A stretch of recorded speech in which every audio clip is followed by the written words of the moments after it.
Assalamualaikum warahmatullahi wabarakatuh. Hari ini kita akan mempelajari tentang merancang karya seni tari. Langkah-langkah dalam merancang karya seni tari yang pertama adalah menentukan ide atau tema tari. Ide dalam pembuatan karya seni tari disebut dengan tema atau pokok pikiran, ide atau gagasan yang akan disampaikan kepada penonton. Tema tari dapat diperoleh melalui beberapa rangsangan. Yang pertama adalah rangsang visual. Rangsang visual adalah apa yang sedang kamu lihat atau apa yang pernah kalian lihat ya. Rangsang visual itu seperti ketika ada konflik akibat jabatan atau percintaan atau perilaku kalian sehari-hari, misalnya di dalam kelas atau kalian pernah lihat orang tua kalian sedang bekerja, misal pekerjaannya adalah petani, kalian lihat itu. Kemudian persoalan keluarga, binatang, tumbuhan, buku yang kalian lihat, dan lingkungan sekitar kalian yang pernah kalian lihat. Nah, sebagai contoh, guru pernah melihat petani dalam bertani ya. Nah, mereka memakai caping, kemudian mereka melakukan mencangkul. Kemudian guru menerapkannya tema tari guru itu sebagai temanya itu petani ya, petani. Nah, kemudian guru akan menggunakan gerakan seperti petani itu, guru terapkan ya, seperti mencangkul, kemudian menanam padi. Itu guru terapkan dalam latihan guru karena tema guru adalah temanya petani. Nah, yang kedua adalah rangsang kinestetik. Ya. Rangsang kinestetik adalah gerak-gerak yang pernah kalian lalui, gerak-gerak yang pernah kalian alami, yang memiliki gerak-gerak sehari-hari ataupun kalian pernah menari tradisional, mungkin itu dikembangkan lagi, itu adalah rangsang kinestetik ya.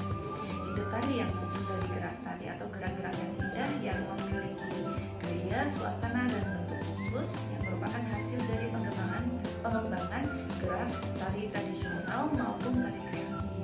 Contoh, guru pernah mempelajari tentang gerak knitting ya. Kemudian guru coba-coba gerak, jadilah tarian gitu ya, paham sampai sini? Kemudian rangsang yang ketiga adalah rangsang auditif atau ketika kalian mendengar suara-suara. Contohnya suara iringan tari, atau suara kentongan, atau suara binatang, suara ombak. Kemudian suara-suara yang dihasilkan seperti tepuk tangan atau suara kendang begitu, suara-suara yang pernah kalian dengar itu melalui rangsang dengar atau rangsang auditif ya. Contohnya ketika guru play musik seperti ini. Nah, tema kalian itu nanti berasal dari rangsang musik ya. Contoh, guru mendengarkan musik Bali.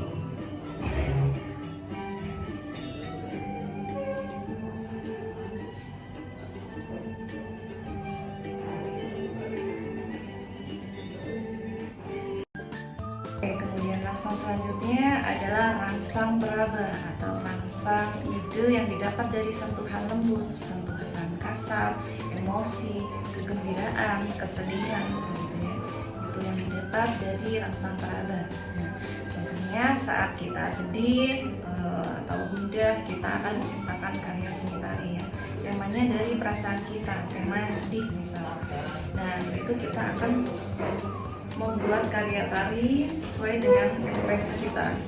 Sedih gitu ya, kita akan membuat temanya seperti sedih gitu, contohnya ya. Selanjutnya yang kedua, pertimbangan penentuan ide dan tema tari. Nah, ide dan tema tari itu yang pertama harus bernilai ya. Tema tari harus asli atau original, bukan hasil meniru dari orang lain, karena tema yang seperti itu tidak berharga dikerjakan. Yang kedua dapat ditarikan. Tema tari harus dapat ditarikan. Tema merupakan dasar pembuatan tari. Oleh karena itu, diperlukan kejelian dan pertimbangan dalam memilih tema. Yang ketiga, berefek. Tema tari harus memberikan efek bagi penonton.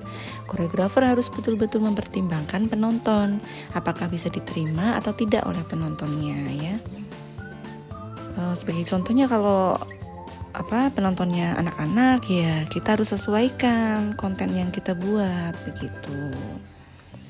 Pertimbangan yang keempat yaitu teknik. Jadi harus mempertimbangkan teknik penciptaan tari, apakah tema tersebut dapat diungkap menjadi sebuah karya tari atau tidak begitu. Kemudian yang kelima, pertimbangan selanjutnya itu unsur pendukung ya. Harus mempertimbangkan unsur-unsur yang mendukung terciptanya karya tari seperti iringan, tata busana, tata rias, properti, pola lantai, dan tata panggung itu harus sesuai dengan yang temanya. Nah, selanjutnya menentukan judul tari ya. Judul tari disesuaikan dengan tema. Sebagai contoh, ketika temanya itu percintaan, maka judulnya dapat berupa seperti dilema, cinta terlarang, cinta segitiga, begitu ya. Kemudian yang keempat, menentukan unsur pendukung tari. Yang pertama, pola lantai ya, atau garis-garis yang dilewati penari. Jika tarian berkelompok, maka bentuk pola lantai adalah perpindahan formasi seperti ada pada gambar ya. Kemudian kalau kalian menari individu, berarti pola lantainya individu kalian sendiri ya. Pola lantainya bisa digambar dari kalian berada di tengah, kemudian nanti maju ke depan, dari depan kemudian ke samping depan gitu ya. Itu adalah pola lantai individu. Selanjutnya musik pengiring. Nah, suatu tarian tidak lepas dari musik pengiringnya, baik berasal dari dalam diri penari itu sendiri maupun dari luar penari. Dari dalam penari seperti tepukan atau suara yang keluar dari mulut penari. Nah, dari luar seperti alat musik pengiring dan lain-lainnya ya. Selanjutnya tata rias dan busana. Dalam tari tidak lepas dari tata rias dan busana yang menambah, menjiwai, dan merealisasikan sosok peran apa yang dimainkan penari atau menggambarkan watak penari. Nah, contohnya tata rias tari yaitu rias karakter, rias fantasi, rias natural, dan lain-lain ya. Kalau rias karakter berarti dalam tarian itu ada karakternya. Contohnya tarian Rama dan Sinta itu karakternya beda sendiri-sendiri ya, riasnya gitu. Seperti rias Anoman gitu kan, dia memiliki karakter yang berbeda gitu, jadi dibedakan. Selanjutnya properti. Nah, peralatan yang digunakan penari untuk menari itu adalah properti. Biasanya properti itu disesuaikan dengan pola garap atau temanya ya. Kalau temanya itu kipas, berarti properti yang digunakan adalah kipas gitu ya. Selanjutnya adalah perlengkapan pencahayaan baik tradisional atau modern. Kalau tradisional itu biasanya obor ya, obor, kemudian teplok gitu ya kalau di Jawa. Kalau modern itu seperti sekarang itu seperti lighting begitu ya. Kemudian panggungnya. Nah, panggungnya di Indonesia mengenal bentuk panggung seperti lapangan, pendopo, panggung yang bongkar pasang itu, kemudian halaman pura dan bangsal. Di dalam panggung juga tidak lepas dari dekorasinya ya. Jadi kalau tari itu biasanya ada dekorasi tari gitu ya. Sekian, semoga dapat menerima materi dengan baik. Assalamualaikum warahmatullahi wabarakatuh.